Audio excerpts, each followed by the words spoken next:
शिवरात्रि एक ऐसा त्योहार जो सारे हिंदू समाज में बहुत विशेष महत्व रखता है। वह बहुत पुराने समय से इसे हर साल बड़ी धूमधाम से मनाया जाता है। इस अवसर पर श्रद्धालुओं की लंबी कतारें शिव मंदिरों में देखी जा सकती है। वह हर कोई अपने हाथ में गंगा जल, दूध या फल आदि लिए भक्तिभाव से सरोवर दिखाई देते हैं। फाल्गुन मास की कृष्ण चतुर्दशी को पड़ने वाले इस त्योहार पर भारत में जम्मू कश्मीर से लेकर सुदूर दक्षिण तक भक्त लोग उपवास करते हैं। सारी रात शिव भगवान की आराधना करते हैं।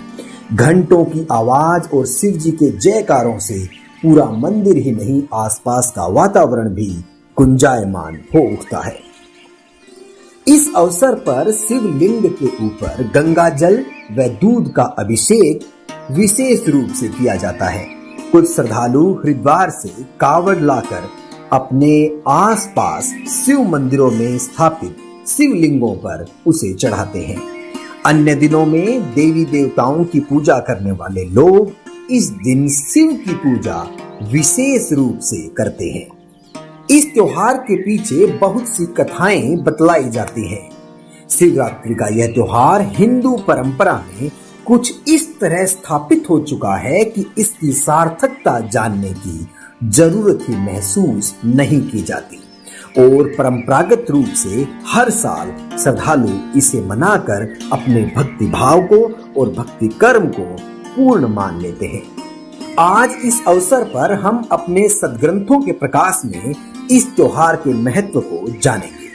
हिंदू धर्म के आधार ग्रंथ पवित्र वेद व गीता जी हैं। ये ऐसे सद्ग्रंथ हैं जो प्रभु दत्त हैं और इनकी सत्यता पर किसी को कोई संदेह नहीं है। हालांकि वेद और गीता जी मानव मात्र के लिए हैं, ये किसी धर्म की सीमाओं के अंदर इन सद्ग्रंथों की महानता को नहीं बांधा जा सकता। फिर भी हिंदू धर्म के मानने वाले लोगों के लिए ये ग्रंथ विशेष आदरणीय है। हम साथ ही साथ यह भी जानेंगे कि पुराण ऋषियों का अपना अनुभव है।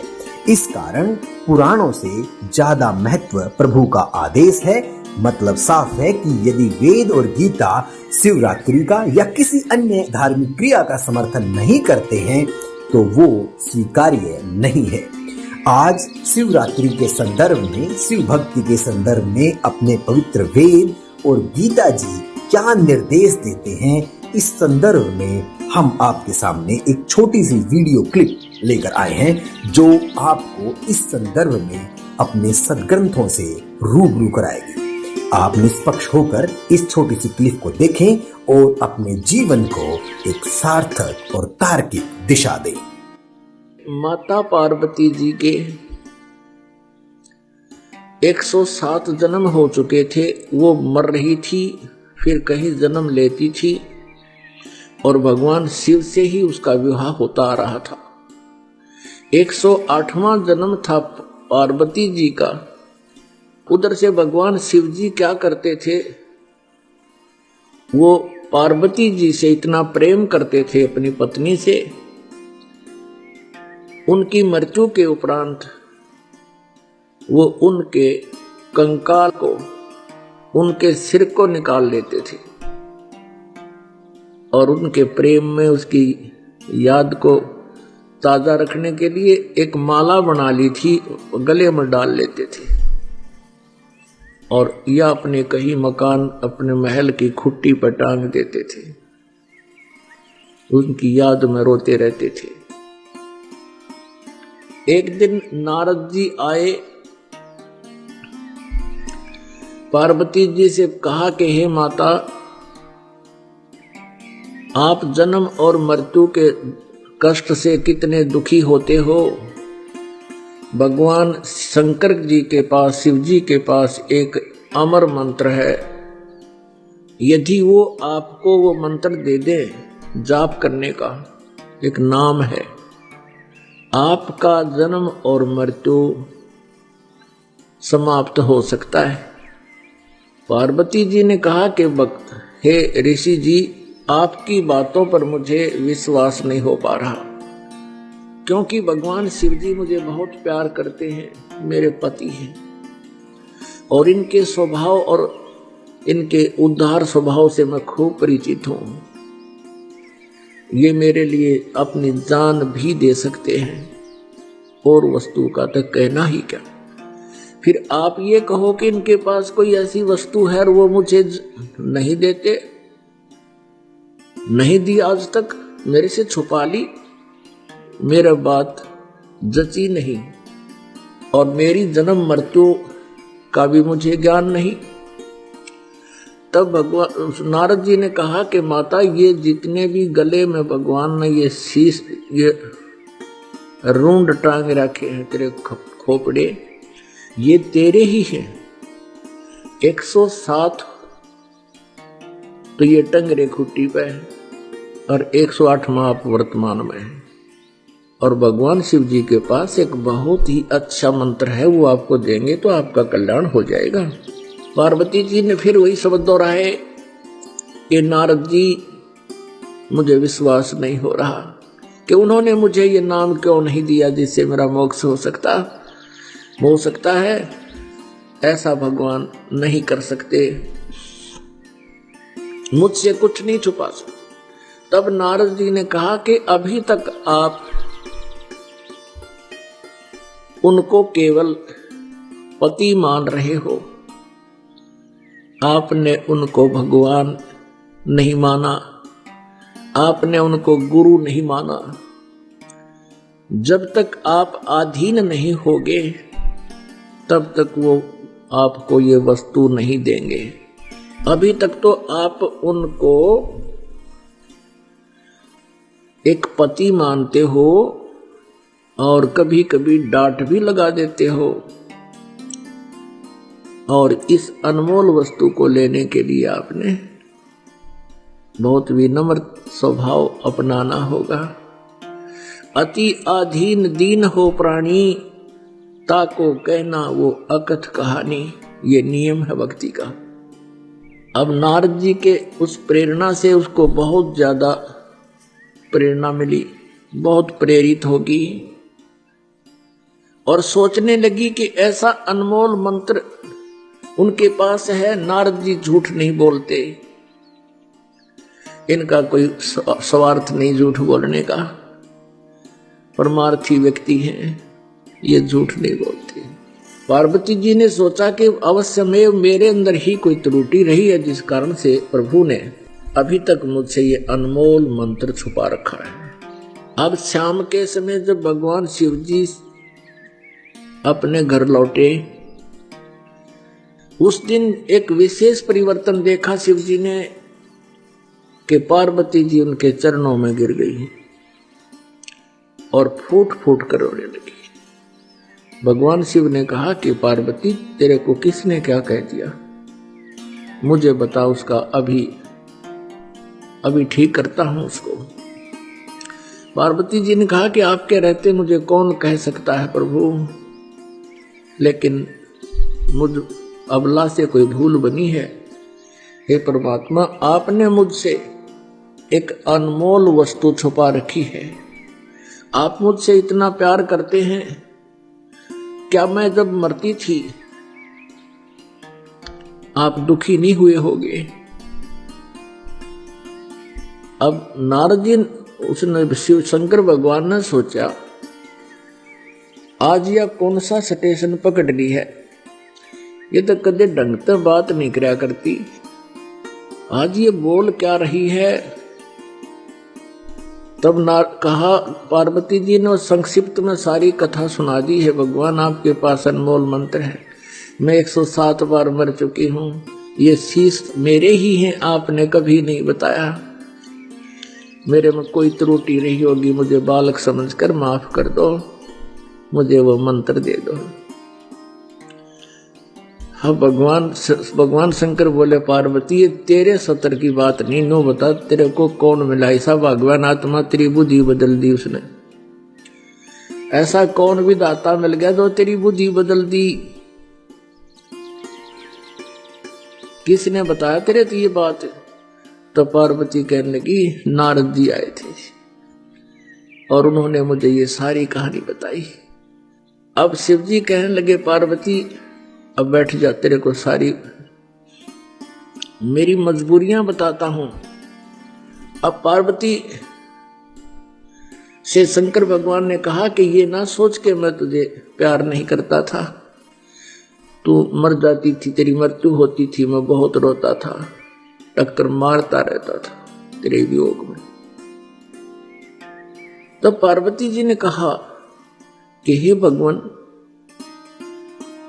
और साथ में ये भी शंकर भगवान ने कहा कि ये सभी सिर तेरे, ये जो टांग रखे हमने, तेरे सिरों की माला बना रखी है,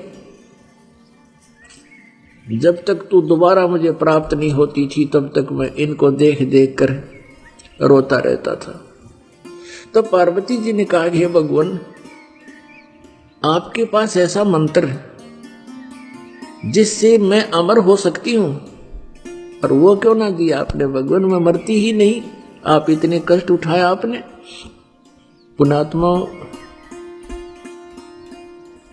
जो व्यक्ति अपने प्रोसेस से परिचित होता है, अपने प्रोफेशन से परिचित होता है,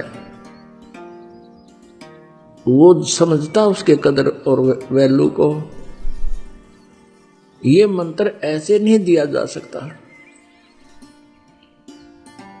तो भगवान शंकर ने कहा कि पार्वती, अभी तक तेरी आत्मा में इस मंत्र की चाह नहीं बनी थी, इच्छा नहीं बनी थी, प्रबल इच्छा।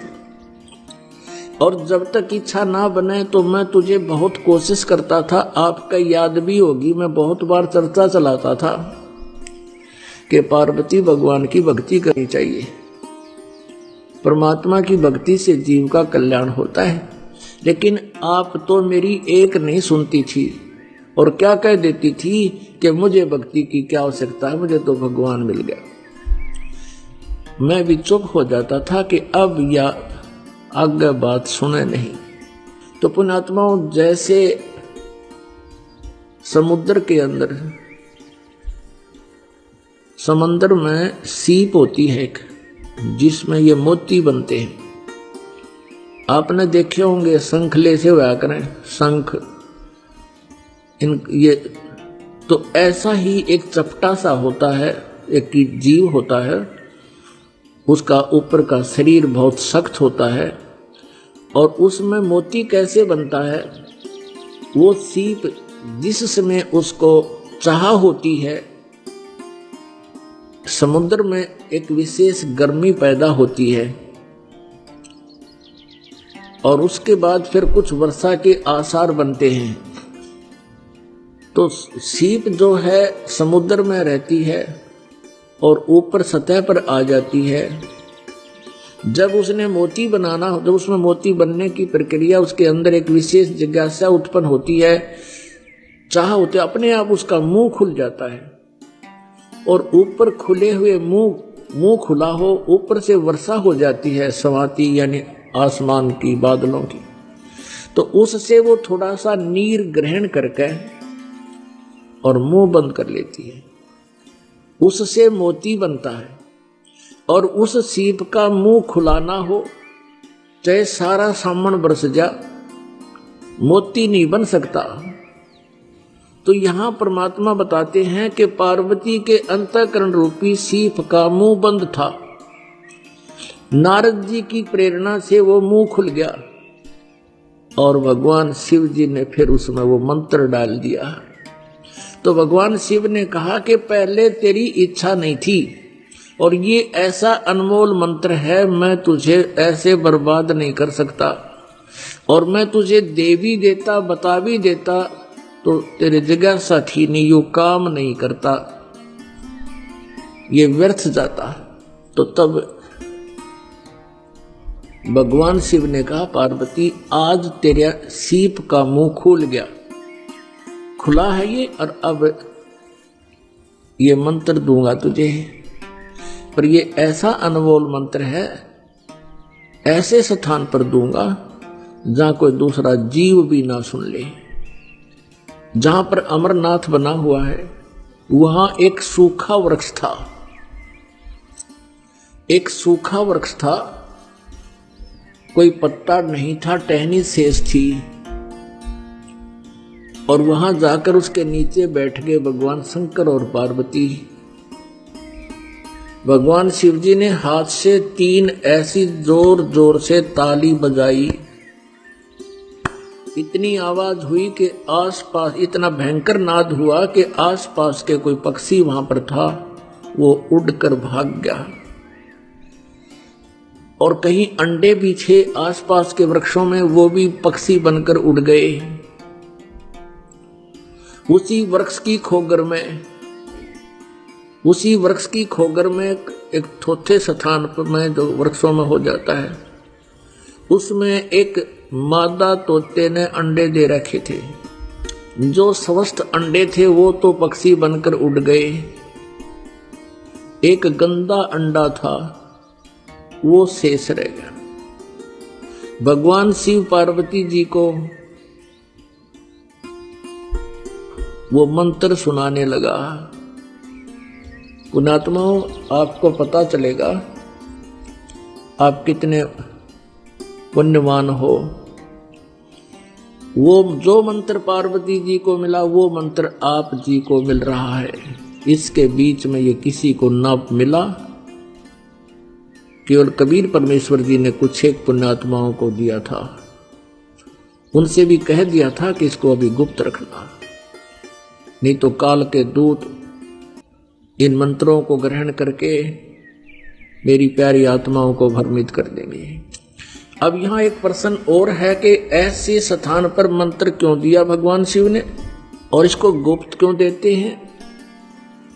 ये ऐसा मंत्र है, यदि ऐसे वैसे व्यक्ति को मिल जावे, वो इसका जाप साधना करके सिद्धि युक्त हो जाता है, और फिर वो ना जाने कितने जीवों को दुखदाई हो जाता है।